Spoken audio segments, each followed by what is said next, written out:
لا حول ولا قوة إلا بالله العلي العظيم أعوذ بالله من الشيطان اللعين الرجيم بسم الله الرحمن الرحيم الحمد لله والصلاة على رب اشرح لي صدري ويسر لي أمري واحلل عقدة من لساني يفقهوا قولي أما بعد.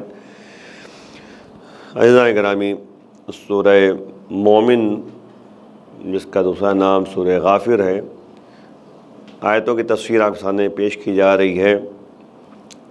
آج آیت نمبر 29 ہے، جس میں پروردگار متوجہ کر رہا ہے کہ یا قوم لکم الملک اليوم ظاہرین فی الارض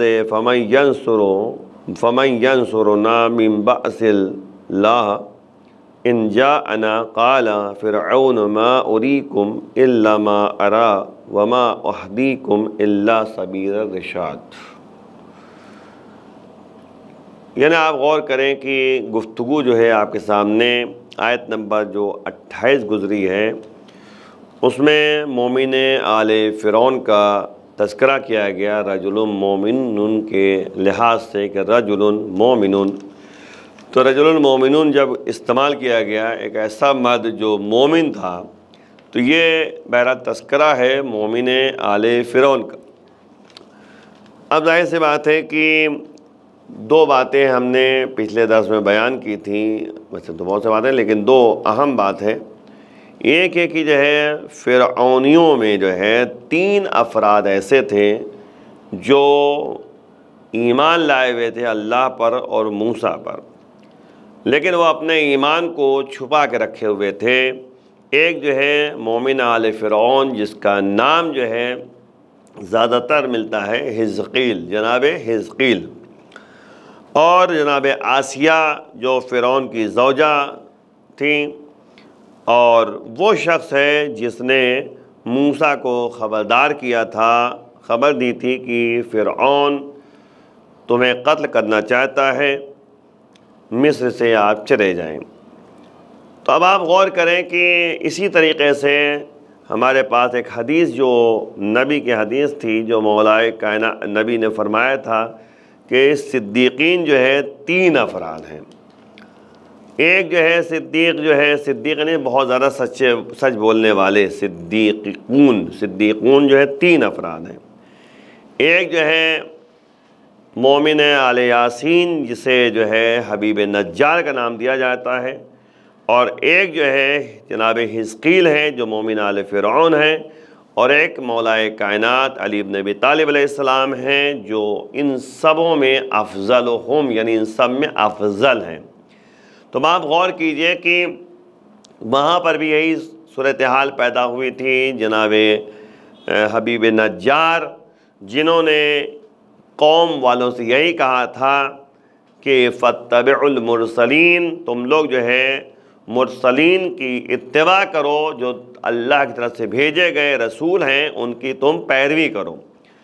اتبعوا من لا یسألکم اجرا، یعنی ایسے کی پیروی کرو جو تم سے کچھ نہیں چاہتا، اجر نہیں چاہتا. اب آپ دیکھیں رسول کی ایک سیرت طیبہ میں یہ بات موجود تھی کہ وہ اجرت کے لیے طلبگار نہیں تھے. یعنی جو ہے حبیب نجار نے کہا قوم والوں سے کہ تم لوگ جو ہے اس طریقے سے ان کی مدد، ان کی اتباع کرو، ان کا کہنا مانو، ان کے نقش قدم پر چلو جو تم سے اجر نہیں چاہتے. اور پھر اسی طریقے سے مومن آل فرعون جو جناب حزقیل کا نام دیا جاتا ہے، انہوں نے بھی جو ہے جناب موسیٰ کا بہت ساتھ دیا تھا. فرعون جو ہے موسیٰ کو قتل کرنے کے لیے حکم صادر کر دیا تھا، لیکن جناب حزقیل نے جو ہے باقاعدہ یعنی ان سے ایک طریقے سے بات کر کے اور بحث کر کے اور تمام کہتے کہ افراد سے یہی کہا تھا کہ تم جو ہے کہتے کہ جو یعنی کہہ رہا ہے کہ میرا پروردگار اللہ ہے، تو بہرحال جو کہتے ہیں اس کو یعنی کیوں قتل کر رہے ہو، کیوں ایسے شخص کو قتل کر رہے ہو جو کہتا ہے کہ میرا پروردگار اللہ ہے. اور ظاہر سی بات تمہارے پروردگار کی طرف جانب سے جو ہے باقاعدہ یعنی دلیلیں آ چکی ہیں، سلطان مبین موجود ہے، یعنی باقاعدہ جو ہے بینات موجود ہے. تو اگر وہ جھوٹ بول رہے ہیں تو ان کا جھوٹ ان کے اوپر، اور اگر سچ بول رہے ہیں تو پھر تم پر جو ہے بھائی جو سچ بول رہے ہیں اگر تو تمہارے لیے جو ہے کہتے ہیں کہ وبال جان ہے، تمہارے لیے مشکل ہے۔ اور ظاہر بات اللہ تعالیٰ ان اللہ لا یہدی من ہوا مسرف کذاب، اور بے شک پروردگار جو ہے اسراف کرنے والے اور جھوٹوں کو پسند نہیں کرتا۔ تو اب ظاہر وہ جھوٹ تو بولیں گے نہیں، تو وہ سچ بول رہے ہیں اگر تو تمہارے لیے مصیبت ہے۔ اگر وہ کہہ رہے ہیں عذاب آنے والا ہے، روز قیامت عذاب میں مبتلا ہو گئے تو پھر مبتلا ہو گئے، تو سچ بول رہے ہیں تو پھر جو ہے اگر جھوٹ بول رہے ہیں تو جھوٹ ان کے اوپر ہے۔ تو بہرحال اس طریقے سے کہہ کر جو ہے روکنے کی کوشش کی تھی کہ موسیٰ کو قتل نہ کرنے پائیں۔ اور پھر جو ہے دوسری بات یہ ہے کہ اگر آپ غور کریں کہ ان لوگوں نے اپنے ایمان کو چھپا کے رکھا تھا، مومن آل فرعون اور جناب آسیہ۔ اور اگر آپ تاریخ کا مطالعہ کریں اور دیکھیں تو ہمارے سامنے جو ہے بہت سی باتیں نظر آتی ہیں۔ جب جناب موسیٰ علیہ السلام اور فرعون کے درمیان، فرعون کے یعنی جادوگروں کے درمیان جب مقابلہ ہوا تھا، جس کا تذکرہ میں کر چکا ہوں آپ کے سامنے، تو جناب موسیٰ جو ہے غالب آ چکے تھے اور وہ سب مغلوب ہو گئے تھے۔ تو ان لوگوں نے سجدے میں سر رکھ کے یہ کہا تھا کہ ہم ایمان لاتے ہیں موسیٰ اور ہارون کے پروردگار پر۔ تو اب آپ غور کریں، اس کے بعد جناب یعنی موسیٰ علیہ السلام کے غلبہ حاصل کرنے کے بعد فرعون نے ان تمام جادوگروں کو کھجور کے درخت پہ لٹکا دیا تھا اور یہ کہا تھا کہ داہنا ہاتھ بایاں پیر اور بایاں ہاتھ داہنا پیر کاٹ کر تمہیں کھجور کے درخت پہ لٹکا دوں گا، اور وہی کیا اس نے۔ تو جب مجمع اکٹھا تھا تو انہی کے درمیان سے جناب حزقیل جو ہے نمودار ہوئے اور فرعون سے کہا کہ میں باقاعدہ جو ہے اللہ پہ ایمان رکھتا ہوں، میں چھپائے ہوئے تھا ایمان کو لیکن آج ظاہر کر رہا ہوں، موسیٰ کے ماننے والوں میں سے ہوں۔ بہرحال ان تمام باتوں کو پیش نظر فرعون نے جناب حزقیل کو بھی قتل کر دیا۔ جناب حزقیل کی زوجہ جو ہے فرعون کے دربار میں کام کرتی تھی، تو اس کے بعد جو ہے جب ایک دن جو ہے فرعون کی بیٹی کو کنگھا کر رہی تھی، جناب حزقیل کی زوجہ تو کنگھا کر رہی تھی، تو وہ کنگھا جو ہے زمین پہ گر گیا، تو اس نے لا حول ولا قوت الا باللہ کہہ کر جو ہے کنگھے کو اٹھایا تھا۔ تو فرعون کی بیٹی جو تھی اس نے کہا کہ تم کس کو پکار رہی ہو؟ میرے بابا کو پکار رہی ہو، میرے ابا کو پکار رہی ہو؟ تو اس نے کہا کہ نہیں، ہم اس کو پکار رہے ہیں، ہم پکار رہے ہیں جو پوری کائنات کا مالک ہے، تمہارے باپ کا بھی مالک ہے، تمہارے باپ کو بھی پیدا کرنے والا ہے، یعنی اللہ پر اللہ کا نام ہم نے لیا ہے نا۔ تو اب آپ غور کریں کہ اس طرح سے یہ خبر جو ہے فرعون تک پہنچی۔ فرعون نے درباریوں کو بلایا اور انہی کے سامنے تنور روشن کروایا تھا، اور باقاعدہ جناب حزقیل کی زوجہ کو بلایا ان کے بچوں کے ساتھ، اور ایک ایک بچے کو جو ہے تنور میں ڈلواتا رہا اور اس کو جلانے لگا۔ اب صبر کا پیمانہ جو ہے بہرحال صبر کرتی رہی، یہاں تک ایک چھوٹا سا بچہ جو ان کی گود میں تھا اس کو چھینا گیا، اور اس کے بعد جو ہے اس کو بھی تنور میں ڈالنے کی کوشش کی گئی۔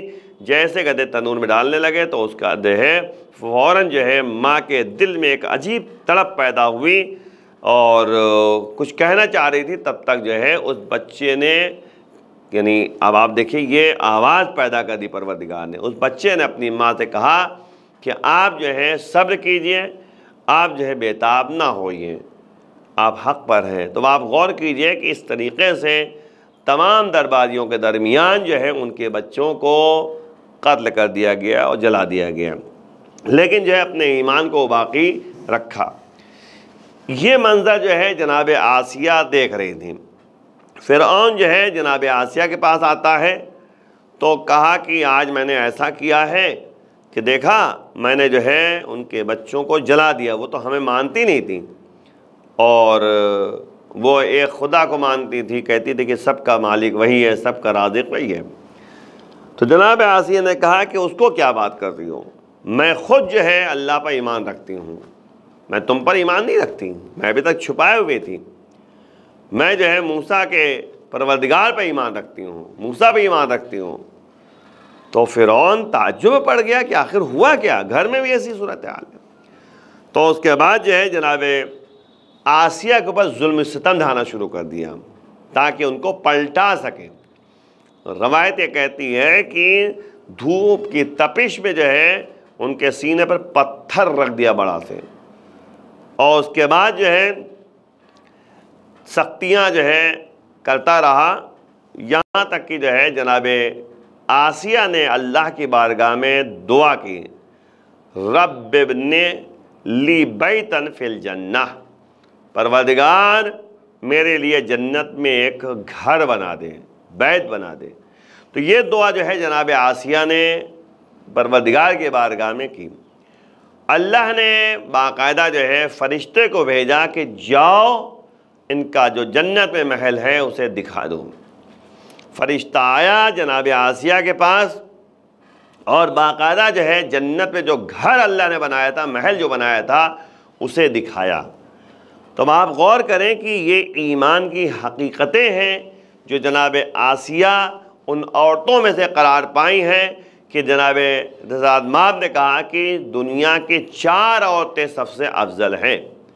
ایک جناب آسیہ جو فرعون کی زوجہ، اور ایک جناب مریم جو جناب عیسیٰ کی والدہ گرامی، اور ایک خدیجہ کبریٰ، اور ایک فاطمہ زہرا صلوات اللہ السلام علیہا۔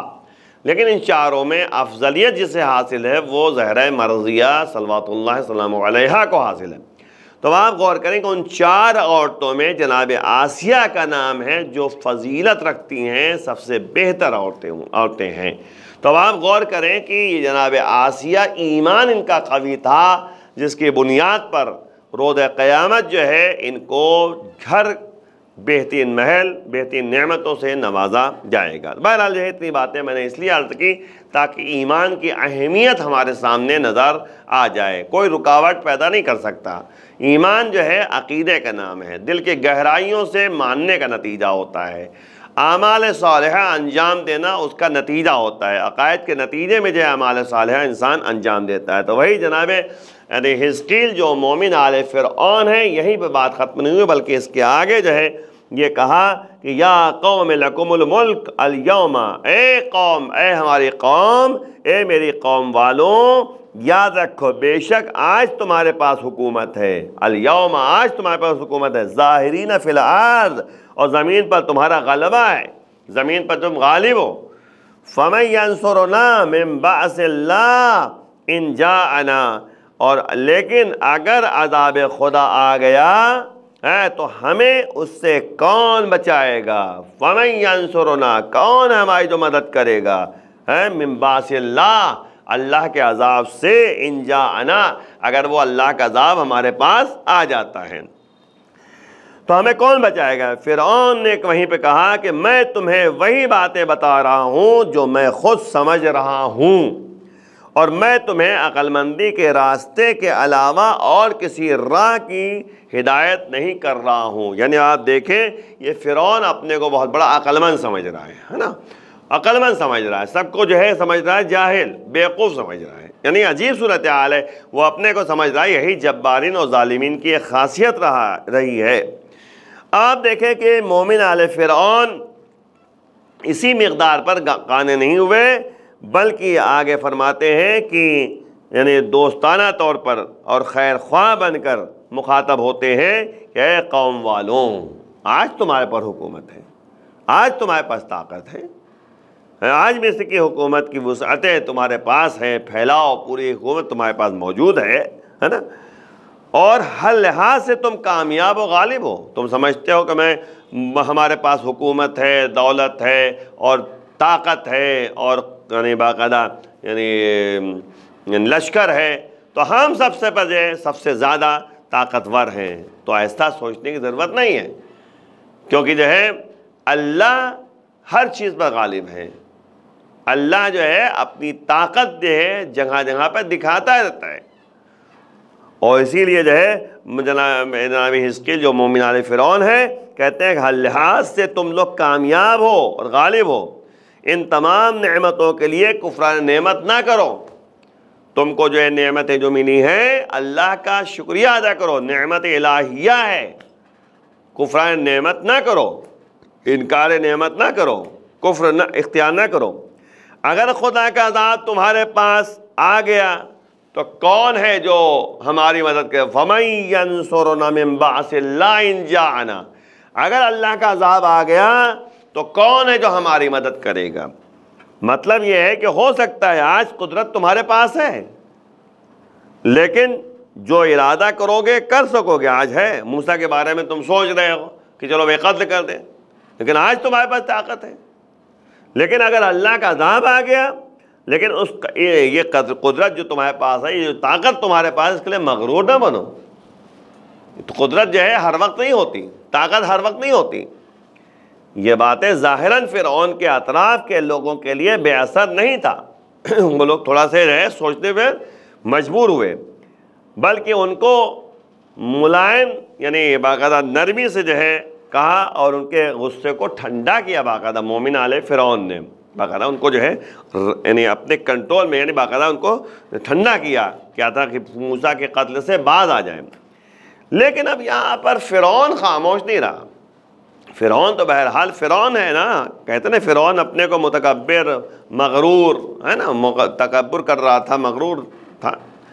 تو اب یہاں پر فرعون خاموش نہیں بیٹھا، اور مومن آل فرعون جو جناب حزقیل ہے ان کی بات کو منقطع کر کے اور روک کر جو ہے کہا بات وہی ہے جو میں نے کہا. کون کہہ رہا ہے؟ فرعون کہہ رہا ہے. فرعون کہہ رہا ہے جو میں نے کہا وہی ہے. موسیٰ کو قتل کرنا ہے تو قتل کرنا ہے، موسیٰ کو قتل کر ڈالو، اور جان لو کہ میں تم کو حق اور کامیابی کے راستے کے علاوہ دعوت نہیں دے سکتا. یعنی میں جو کہہ رہا ہوں وہ تمہارے فائدے کے لیے، تمہارے حق کے لیے ہے. یعنی آپ غور کریں کہ باقاعدہ اس طرح سے ورغلایا جاتا تھا کہ موسیٰ تمہارے درمیان اختلاف پیدا کرنا چاہ رہے ہیں، موسیٰ جو ہے تمہارے اندر نااتفاقی پیدا کرنا چاہ رہے ہیں. اس طریقے سے کہ آپ دیکھیں کہ خاندان میں کوئی ایک جو ہے موسیٰ کو مان لیتا تھا اور دوسرے لوگ نہیں مانتے تھے، تو یہ اس طریقے سے کہا جاتا تھا کہ یہ تو آپس میں اختلاف رکھتے ہیں. جبکہ ایسا نہیں، اپنے دین پہ وہ قائم ہے، اپنے دین پہ وہ قائم ہے. حق جو پہچان لے وہ حق پر قائم رہے. تو اب یہاں پہ جو ہے جان لو کہ میں تم کو حق اور کامیابی کے راستے کے علاوہ کچھ دعوت نہیں دیتا. یہ کون کہہ رہا ہے؟ فرعون. فرعون کہہ رہا ہے ہم دعوت دیتے ہیں تمہیں حق کی طرف، جو میں کر رہا ہوں وہ حق ہے. یعنی آپ دیکھیں کہ مغرور جو ہوتا ہے، تکبر کرنے والا جو ہوتا ہے، وہ اسی طریقے سے ہوتا ہے کہ وہ اپنے کو سب کچھ سمجھتا ہے کہ ہم جو ہیں جو کر رہے ہیں سب صحیح کر رہے ہیں، سامنے والا سب غلط ہے. تو آپ اگر دیکھیں تو اس طرح کے حالات جو ہیں یعنی جبارین اور ظالمین جو طاقتور ہوتے ہیں نا، تو ان کے بارے میں یہی حالتیں پیدا ہوتی ہیں ہے نا. جیسے نمرود تھا، وہ سمجھتا تھا میں سب حق پر ہوں، سامنے والا سب بیکار ہے. ہر زمانے میں یہی صورتحال پیدا ہوئی ہے. جو طاقتور ہوا وہ اپنے سمجھتا تھا میں حق پر ہوں، میں صحیح آدمی ہوں. اب وہ اپنے عقل کو عقل کل سمجھتا تھا، اور ظاہر بات تمام جبارین اپنے کو عقل کل سمجھتے ہیں کہ ہم سب کچھ جانتے ہیں، اور دوسروں کو ناسمجھ، بدعقل، جاہل سمجھتے تھے. جبکہ یہ ان سب کی جو ہے بدعقلی ہے اور جہالت ہے. وہ وقتی طور پہ اقتدار مل گیا، حکومت مل گئی ہے نا، لشکر ہے، مال و دولت ہے، تو سمجھتے ہیں ہم سب کچھ ہمارے پاس ہے. لیکن مومن آل فرعون نے باقاعدہ ان کو متوجہ کیا قوم والوں کو کہ دیکھو اگر عذاب آ گیا تو پھر ہم کو کون بچائے گا؟ کوئی بچانے والا نہیں ہوگا. اور یہی آپ دیکھیں کہ کہاں فرعون اور فرعون کا لشکر جو ہے دریائے نیل میں غرق ہو گیا. فرعون غرق ہوا، فرعون کا لشکر غرق ہو گیا، کون بچانے والا تھا؟ اس نے آخر وقت جو ہے اللہ سے پناہ مانگی، اللہ کی بارگاہ میں دعا کی، اللہ سے کہا کہ پروردگار جو ہے میں تم پر ایمان لاتا ہوں. آپ غور کیجئے کہ فرعون آخر کار جو ہے اپنی طاقت، اپنی تمام باتوں کو سمجھ گیا کہ وقتی طور پہ طاقت تھی، تو جب دریائے نیل میں غرق ہونے لگا تو ایک مرتبہ کہا کہ پروردگار ہم ایمان لاتے ہیں. تو اللہ نے کہا اب ایمان لانے کوئی فائدہ نہیں ہے. جب کہا جا رہا تھا تب تو ایمان نہیں لائے. تو وہی ہے کہ آخر وقت خاک مسلمہ ہوں گے، یعنی آخر وقت جو ہے کیا ہوگا؟ پہلے ایمان پہلے پورا مکمل کرو، اسلام کے بتائے ہوئے راستے پہ چلو، تو واقعی جو ہے ایمان کی پابندی ہے۔ اب اسی کے بعد اگر آپ دیکھیے تو مومن آل فرعون نے ایک بات اور کہی ہے، وقال الذی آمن یا قوم انی اخاف علیکم مثل یوم الاحزاب، یعنی کہا کہ اے ایمان والوں، ظاہر سی بات ہے ایمان لانے والے شخص کون تھے؟ مومن آل فرعون۔ تو انہوں نے کہا ایمان لانے والے شخص یعنی مومن آل فرعون نے کہا کہ اے قوم، یا قومی، اے قوم، میں تمہارے بارے میں اس دن جیسے عذاب کا خطرہ محسوس کر رہا ہوں جو دوسری قوموں کے عذاب کا دن تھا۔ یعنی احزاب یعنی قومیں، حزب کی جمع ہے احزاب، یعنی جس طرح سے اور قوموں پر عذاب نازل ہوا اسی طریقے سے تمہارے اوپر عذاب نازل ہوگا، میں اس کے لیے ڈر لگا ہوں، میں اس کے لیے جو ہے خوف زدہ ہوں۔ انی اخاف علیکم، اے قوم والو، بے شک میں جو ہے تمہارے لیے ڈرتا ہوں، مثل یوم الاحزاب، جس طرح سے اور گروہوں پر جو ہے عذاب نازل ہوا اس طریقے سے تم پر بھی عذاب نازل ہو سکتا ہے۔ مومن آل فرعون موسیٰ کے قتل کی مخالفت کرتے ہوئے عذاب کی طرف اشارہ کیا، ان کو ڈرایا، باقاعدہ دھمکایا کہ دیکھو عذاب نازل ہوگا تو پھر کون بچائے گا، اور عذاب نازل ہوگا تو اس طریقے سے نازل ہوگا جیسے قوم سمود، قوم عاد، ان سب پہ نازل ہوا ہے۔ اصل میں مصر کے افراد جو تھے، مصر میں جو افراد موجود تھے، اگر آپ دیکھیں تو تھوڑا پڑھے لکھے لوگ تھے اور سمجھدار لگ رہے تھے، تو مورخین کی گفتگو کو جو ہے مورخین تاریخ لکھنے والے افراد جو تھے وہ باقاعدہ قوم سمود، قوم عاد، قوم نوح کے بارے میں جو ہے تاریخ بیان کرتے تھے، تاریخ بتاتے تھے کہ اس طرح سے قوم نوح پر جو ہے عذاب نازل ہوا، اس طریقے سے قوم سمود پر نازل ہوا، قوم عاد۔ تو بہرحال اس طریقے سے تمام گفتگو جو ہے مورخین وہاں پر بتاتے تھے۔ یہ سمجھدار لوگ، کچھ سمجھدار لوگ ہوتے ہیں ہر زمانے میں، تو انہوں نے جو ہے باقاعدہ یعنی سمجھنے کی کوشش کی اور پچھلی اقوام کے بارے میں، پچھلی قوم کے بارے میں باقاعدہ یہ بیان کرتے تھے، جیسے قوم نوح کے عذاب کے بارے میں ہے نا، قوم عاد، قوم سمود کے بارے میں بتایا کرتے تھے، اور ان کی سرزمین کا، اور ظاہر سی بات ہے کہ جہاں پہ یہ قوم نوح کی بات چل رہی تھی اور قوم سمود، یہ سب جو ہے سرزمین جو تھی وہ مصر کی زمین سے زیادہ فاصلہ نہیں تھا۔ ان کے انجام کو بھی یہ سن رکھا تھا کہ آخر نتیجہ کیا نکلنے والا ہے۔ تو آپ غور کریں کہ ان تمام باتوں کو پیش نظر مومن آل فرعون نے باقاعدہ ہمدردی کی ہے اور باقاعدہ موسیٰ کا ساتھ دیتے رہے اور کوشش کرتے رہے کسی طریقے سے حق ان کے درمیان جو ہے رائج ہو جائے۔ اب یہ الگ مسئلہ ہے کہ بہرحال دیکھیں ذمہ دار، یعنی یہاں پہ ایک بات سامنے آتی ہے کہ ہم اپنی ذمہ داریوں کو ادا کرتے رہیں، نتیجہ جو ہے بہرحال پروردگار کے پاس ہے، پروردگار جو ہے اس کو ثواب دینے والا۔ تو جناب حزقیل یعنی مومن آل فرعون نے اپنی ذمہ داری کے احساس کیا اور نتیجے پہ قدم قدم پہ جو ہے ساتھ دیا، اور قدم قدم پہ جو ہے ساتھ یعنی تعاون کرتے رہے اور قوم والوں کو سمجھاتے رہے، موسیٰ کو بچاتے رہے۔ تو آج یہی مسئلہ ہے کہ اللہ کی راہ میں قدم آگے بڑھانا چاہیے۔ یہ مطلب نہیں ہے کہ انسان اپنے جو ہے اپنے نفس کے لیے، اپنی خواہشات کے لیے انسان جو چاہے وہ کرے، نہیں، ایسی بات نہیں ہے، بلکہ ہمیں حق کی طرف جو ہے توجہ دینا چاہیے اور حق کیا ہے اسے سمجھنا چاہیے۔ مین مسئلہ یہی ہے کہ اللہ کے احکام کی پیروی اور اللہ کے بتائے ہوئے راستے پر چلنا، یہ ہماری ذمہ داری ہے، لیکن عقائد کو مضبوط کرنا یہ بھی ہماری ذمہ داری ہے۔ آخر میں جو ہے بارگاہ معبود میں دعا کرتے ہیں، پروردگار ہمیں اس راستے پہ چلا جس میں تیری مرضی شامل حال ہو جائے، امام کے آوان انصار میں شمار فرما۔ لیکن ایک سوال جو آپ کے سامنے، جو کہ 10 تاریخ سے جو ہے یہ سلسلہ ہے آپ کے سامنے، تو دو باتوں کی طرف توجہ دلانے، ایک تو سوال آپ کے سامنے، اور دوسری بات یہ ہے کہ جیسا کہ ہم نے پچھلے درس میں کہا تھا کہ 13، 14، 15 دعائے مجیر پڑھنے کا بڑا ثواب ہے، اس کے بڑے اثرات ہیں، اس کو آپ جو ہے نظر انداز نہ کیجیے گا۔ 13 تاریخ، 14 تاریخ اور 15 تاریخ کو باقاعدہ جو ہے رمضان المبارک کی 13، 14، 15 کو جو ہے دعائے مجیر ضرور پڑھیے، اس کا ترجمہ ذہن میں رکھیے، اس کی باتوں پر عمل کرنے کی کوشش کریں، انشاءاللہ مال و برکت بھی ہوگی، صحت یابی بھی ہوگی، اور باقاعدہ جو ہے انسان کی پریشانیاں دور ہوں گی۔ یہ تو دعائے مجیر کے بارے میں۔ سوال جو آج کے لحاظ سے ہے وہ یہ کہ جناب یعنی حزقیل نے جو مومن آل فرعون ہیں انہوں نے جو ہے کس طریقے سے موسیٰ کو قتل ہونے سے بچانے کی کوشش کی۔ آخر بارگاہ میں دعا پروردگار امام زمانہ کے ظہور میں تعجیل فرما۔ وآخر دعوانا الحمدللہ رب العالمین، والسلام علیکم ورحمۃ اللہ وبرکاتہ۔